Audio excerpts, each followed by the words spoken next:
waxaa xanuunsatay gabartiisa, xanuunkeedana lama garanin. Markii uu tegay isbitaalka, dhakhaatiirta waxay u qoreen daawooyin dhowr ah, ma uusan awoodin qiimaheeda. Walaalkiisa ayuu taleefanka gacanta ka wacay, wuxuu ka codsaday inuu u keeno cunugani. Walaalkii baa ka jawaabay codsigiisa isagoo leh, "Sii waqti hal saac ah si aan kuugu keeno lacagta." Intii aabbuhu sugayay imaatinka walaalkiisa, waa uu wacay si uu u hubiyo imaatinkiisa, laakiin wuu la yaabay markii uu helay isagoo damsan.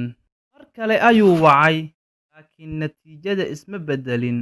Waxa uu bilaabay inuu isla hadlo, "Sidee walaalkay igaga tegay xaaladdan? Ma cafin doono falkan."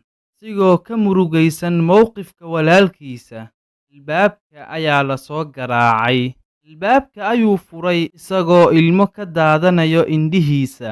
Waaba walaalkiisa oo gacanta ku sida lacag, isagoo leh, "Dib u dhacayga ayaan kaa cudur daaranayaa.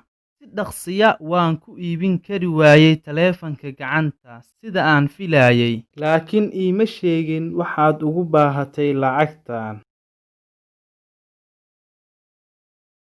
Xumayn malada weligaa, maxaa yeelay wax walba waxay leeyihiin sabab. Ha ku degdegin inaad dadka xukuntid adigoon ogaan xaqiiqada. Hana u qaadin malo xun.